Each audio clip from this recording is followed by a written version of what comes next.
G'day Bifrosters, welcome back to the rig, the power poles, or strands in practical ways, or environment departments hate this one weird trick, or whatever you want to call it. So it's been a little while, I'm very sorry about that, but the world in the form of my day job has reached up and slapped me around the ear, so I've been a bit slow. So what's new? Well, what we've added here, what I've added here, and which I'm about to show you how I did, and so you can do it yourself on your vision, is a bit of a randomization of the wires. So if I change this to 0.9 minimum and 0.1 maximum, you can see the wires change. And they don't all change at once, which is something that my old one didn't do. My old one changed them. Each one of these was random. I much prefer this, which makes it look like there's a bit of slack and a bit of difference in the wires. And when you're trying to build something that looks like the world, just need to remember the world is never regular. Even the stuff that humans make, with environmental conditions, with tensioning, with all kinds of stuff, they're never as regular as they are in a computer. So what I've done here is I've added some random to the wires. So let's just push this all the way so you can see what's going on. And we'll take that to 2, which will be quite a difference. So you can see that it's done by wire. So for example, this wire here, which one Val? This one and the second one. You see how it's quite tight all the way along? So we're going to add this in, and then I'm going to show you how to actually go inside the for each loop that makes our sag. And if you wanted to, you can make each one of these random. It's a lot easier to do that than this. So let's get started with this. What I'm going to do is first thing I'm going to do is I'm going to show you what goes on in here. And this is really simple. This just gets from the incoming array based on the current index. There you go. And it multiplies our sag value, which is this, with whatever it gets from that array. Now this array is kind of special, because where this array comes from is it gets the array size of the attachment points. Well, the sliced attachment points, which means if I change the number of wires, then it's only going to go with that many wires. If I change the number of wires back, it'll go with that. So in this case, it's 4. You can see it there. This is plugged into a random value array, and the seed for that random value array is actually the number of wires that's coming out of here. Now, that doesn't have to be there. You can change that, you can do it however you like. This is just how I've done it for the purposes of today. And then it's making a random value array of that size. So it's making 4 random values with an offset of 0, which means they're all between 0 and 1. This goes into this compound here, which I've called each wire random, and then we do a bunch of math on it. And that's what I'm going to take you through today, but really, really quickly. If you remember what we did up here, what we've got coming in here is the master strand with the orientations all set. It gets the point positions of that, rotates them based on the attachment points, splits it into point pairs, so it makes the wires from 1 to 2, from 1 to 2, from 1 to 2. Then it turns those back into strands, flattens that array, and spits it out. And what we're doing here, if we take a look at this watch point, there are 56 items in this array. And that happens to be 14 times 4. And where did I get the 14 from? Well, the instance count is 15. And remember, we start counting at 0 when we're talking about arrays, so 14 is the last number in the array. 14 times 4 is 56. Feel free to go and check that out on a calculator. If I change that to 20, you can see this has gone up to 76. I go to 21, it'll go to 80. These numbers are always going to be divisible by this number, because we have 4 wires coming in, we have 4 wires coming in. If it was 3, we'd have 3 coming in both. And everything's built off these 4 coming in. So it's in here, it's the attachment points and their rotations and the position to the instances, and they get split out into wires, made into strands, flattened out, and then spat out to both our sag and our new random compound. which I'm going to show you in a minute. But just to go through the math really quickly, so we have our final strands coming in here, and we have our wire random number coming in here. And what this does here is it takes the 4 random values, or the 3 random values, or the 2 random values, or however many wires you've got, and it spreads them out across an array that is equal to the size of this array. So I said it was 4 14s of 56, so the first the first 14 in that array are going to be the first number in the random wire random array coming in. So it's going to be somewhere between 0 and 1. Same with the second 14, the third 14. So it's the first quarter, the second quarter, the third quarter, and the last quarter. All get the same value, and this is how we do it. We get the array size of the strand array and the array size of our random array. So in this case, this is 4, this is 56. We then take that, plug it into a sequence array as the array size, which starts at 0 and steps by 1. So this is just going 0, 1, 2, 3, 4, all the way up to the size of this array. Converts that into a float. Converts it into a float straight away here. So this is 56 at the moment, and this is 4. Divides 56 by 4, which will get us 14. And this will get us the current number in the sequence array divided by 14. It then floors it, which essentially means that, say your number is 5, divide 5 by 14, you've got some number. Let's get a calculation going. So 5 divided by 14 gets you 0.35, blah, blah, blah. When you floor that, it becomes 0. So, but if the number is, say, something like 18 divided by 14, you get 1.2, and when you floor that, it becomes 1. So what this is doing with rounding to floor is it's giving us the index from the original array, which is the wires random array, to put into our new array, which is what this does. So get from array. So all the way up to a quarter of that value, in this case, because this is 4. If it was 3, it would be up to a third. If it would be 2, it would be up to a half. If it was 8, it would be up to an eighth, for example.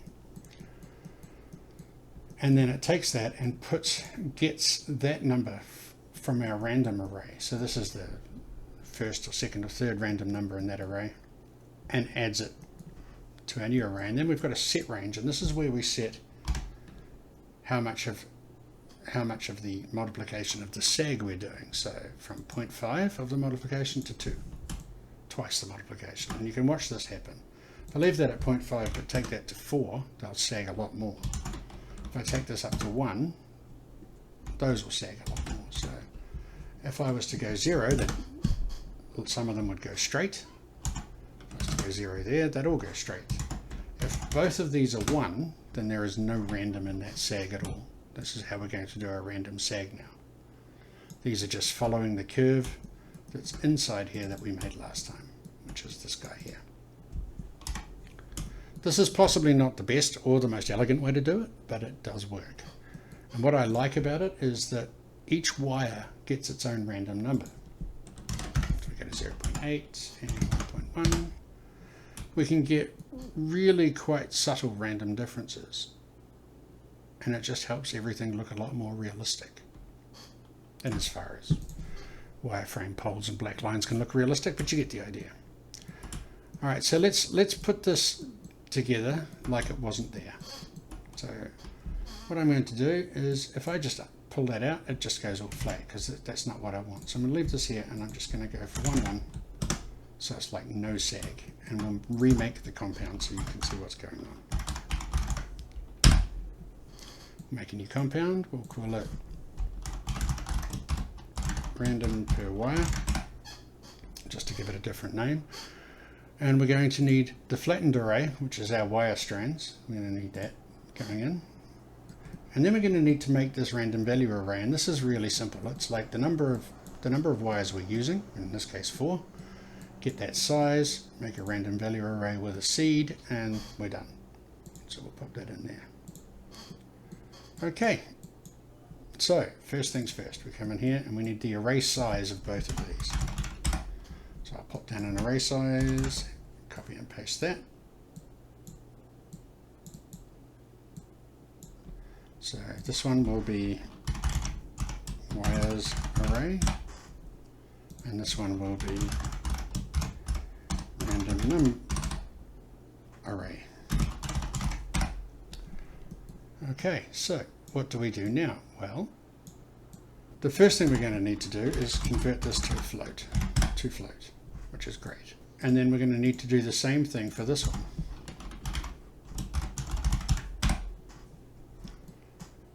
And now the first thing we need to get is we need to divide our big number by our little number. That's the first one. This one will need to go into our new sequence array that we're going to build. So the sequence array, the size is coming from our wires array. We need to make these into long integers. We're going to start at 0 and step through at 1. Then we're going to make that into a float now.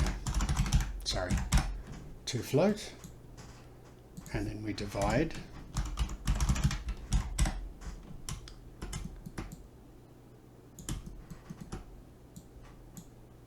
So we divide that by the result of this division,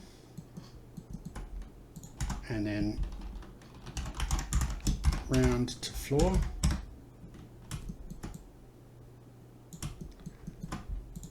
and then to a long array, so to long, and then we get our original array coming in here, get from array, and that goes in there. Then the last thing I like to do is, this is where we can set our range, and this will become our min and max random. We'll use them as controls, and we'll pop that into the output. So let's just set up a couple of things here to see if we've got this right. And I'm going to plug this into our random sag value, and that's worked. So I'll run through that again because I jogged through it fairly quickly. We get the number of wires coming in from our strand array, we get the array size, and we get the array size of our random number array, which we got from the number of wires here. We then divide our number of strands by our number of wires, essentially, and that gives us a result. We then divide this number, which is the number of wires again, but plugged into a sequence array. So we're dividing everything from 0 to that number in steps of 1 by the result of this division here.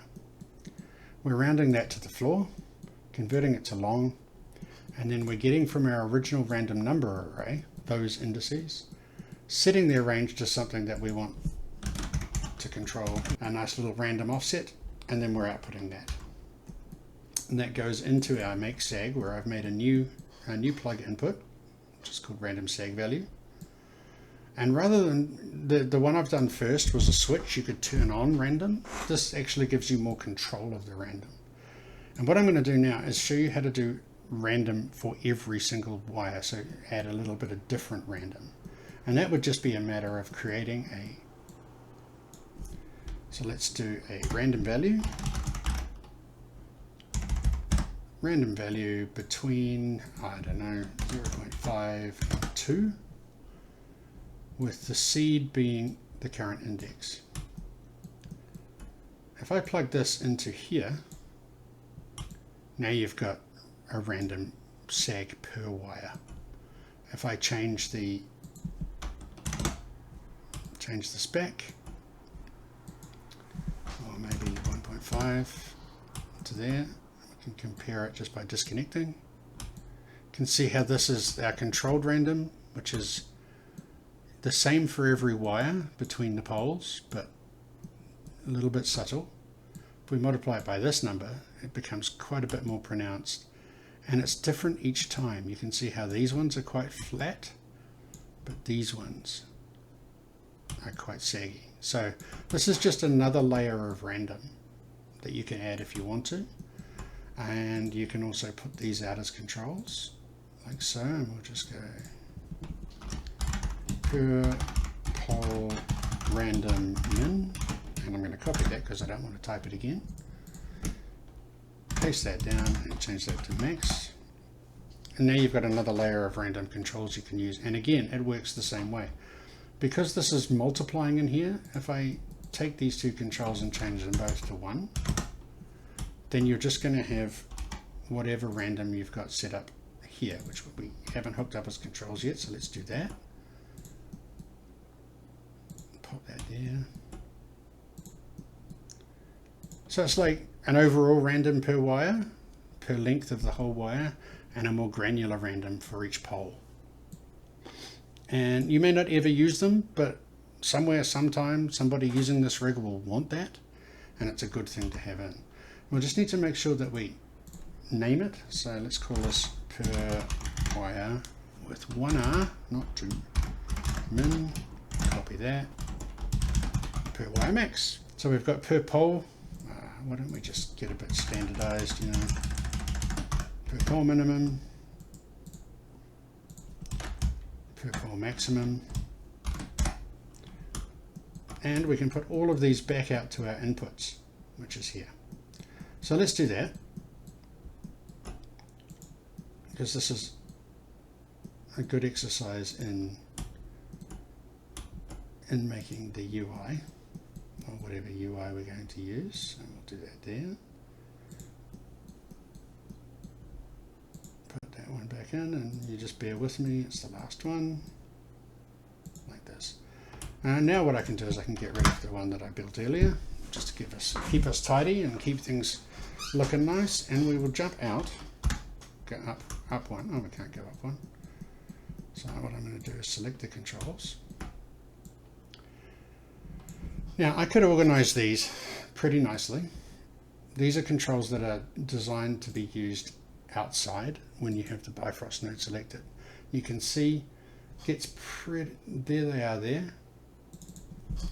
So at the moment everything's flat because we don't have, if I just set these to 1, we're going to get the sag. So that's whatever the sag graph that we've set up is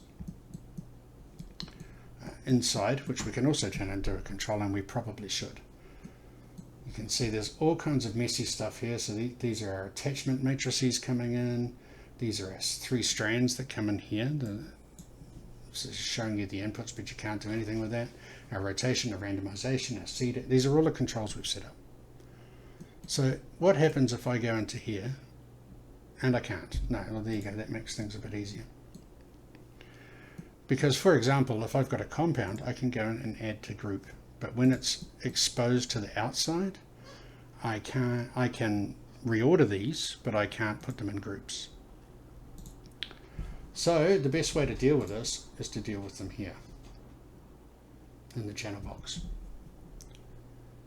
like so. So here are our new controls here. Let's set our per pole minimum to 0.8. You can see things change, and our per pole maximum to 1.2. So we've got just a little bit of random between the poles. And then we'll do the same here, with 0.75 and 1.5. So we've got the wires being quite different, and you can see we're really starting to get a nicely random set of wires. That's probably a little too much. So let's go 8.5 and 1.2. And again, these all still work with our rotations nicely. The wires all look like they stay totally connected. It's a bit more, you can see it's a bit more visible there when you do that kind of thing. So that's all still working nicely. Haven't got our seed hooked up to anything, but I happen to know that the number of wires, like so, those still work. If I go down to 2 or I go up to 4, they're still going to work with the amount of sag and randomness. So that's how I've planned to get randomness into my sags. Okay, so the last thing we're going to do tonight is randomly remove some of these poles, so we get a nice random. See, at the moment it's basically based on the curve points, or the resampled curve points as this case may be, and they're a constant count. So it spreads them out based on the curvature. I think it's the curvature it's based on anyway. So we need to remove some of these poles, or have the ability to remove some of these poles, just to get, again, we're looking for a bit more of a naturalistic random kind of look, or at least the option for our users to do that. So what we're going to do is between resample strands here, which is where we set our count to 15, that's this coming in here. Spatial distance, you silly thing. The instance control resample strands constant count. So the instance control, remember, is instance count here. So at the moment you can see that it's 15. If I change that to 20, and then come along here and check this, what I've got is 20 elements, because it's resampling it to 20, which is brilliant. That's exactly what I want to go at. So I'm going to build myself a little compound, and we're just going to call this random cull. And just like everything else in this setup, we're going to make sure we've got controls here that we can output into our channel box, and yeah, we'll go from there. So we'll take our strands in. I'm going to need a couple of things here. We're going to need the point count. So we need to know how many strands are coming in. In this case it's 20, because I've set it to be 20. I'm going to take this guy and throw it into a random value array, like this. Except I don't want it in the offset, I want it in the size. Offset I'm going to leave at 0. The seed we'll put out to our controls and probably just hook it up to the master seed, which is there, -10 at the moment. So let's get that ready for happening. We'll put that out there, so we've got a seed on the outside. Then what I'm going to do is I'm going to change the range. Change range, like so. Why am I not using the set range that I use all the time? Because I actually need to set some things here quite deliberate. I could use change range, but I want to make sure that it's from 0 to 1, because when it's coming out, it's a random number between 0 and 1. So it could be the highest number in this array could be 0.8 or 0.4, but I want a spread between 0 and 1, so I want to actually set that in the change range this time. And these are going to be our probabilities. Okay, so the higher the probability, the more likely it is for the pole to get culled. So if I say, we'll just throw in some numbers for now, so somewhere between 0.2 and 0.8 will be fine. And that's this part of the graph completed. And here's a new node for us, which is the cull points, which is normally used for particles and stuff.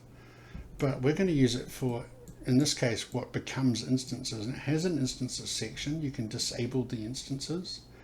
But we're not plugging instances into this, we're actually plugging points into this. So this is where it gets it just a little bit curly, but it's not too bad. So what I've got here is I've got an array of the same number of points that there are in the strand, and this random array is putting out a value between 0.2 and 0.8.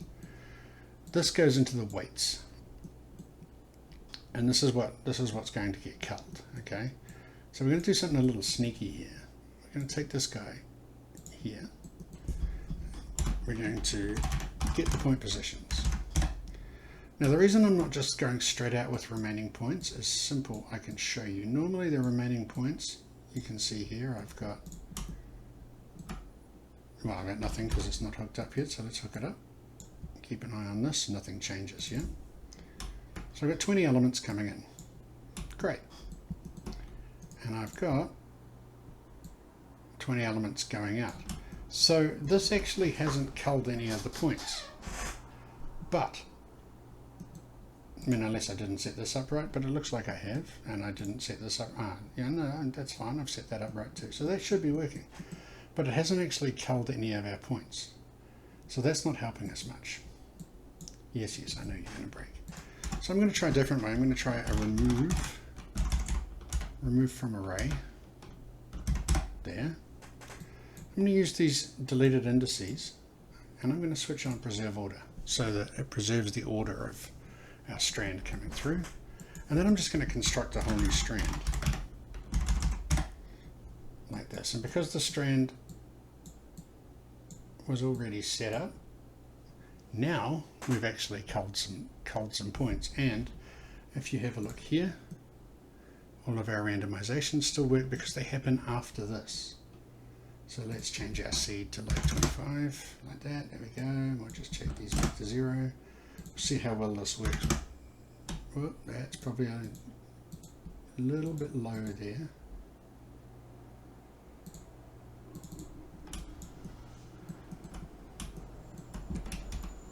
Yeah.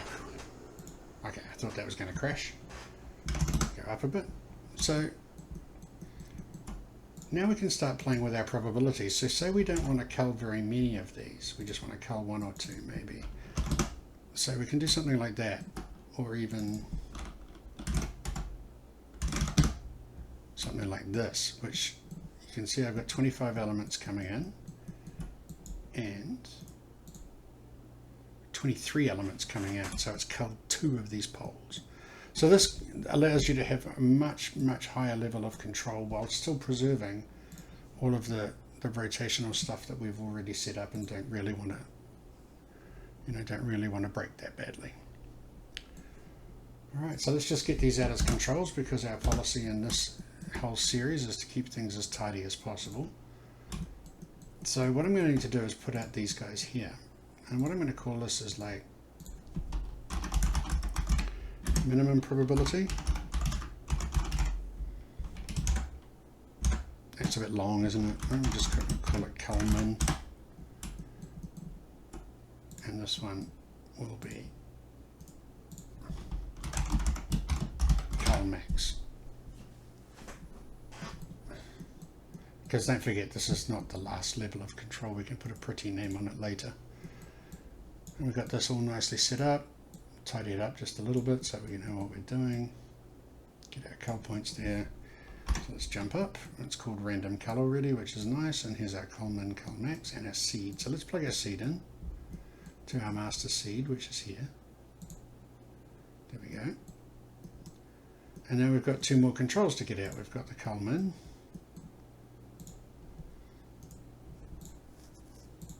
I'm going to call this cull-min chance. Cull-min chance. Yeah?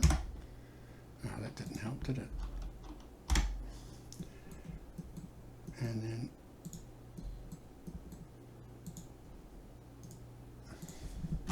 call us cull-max chance. And again, just to repeat my folly. Now, what happens if you don't want to cull anything? Well, if you don't want to cull anything, put them both at 0. And you can see here, if we go back into our random cull array and turn our watch points back on, so how many have we got coming in? We have 25 elements coming in. And how many do we have coming out?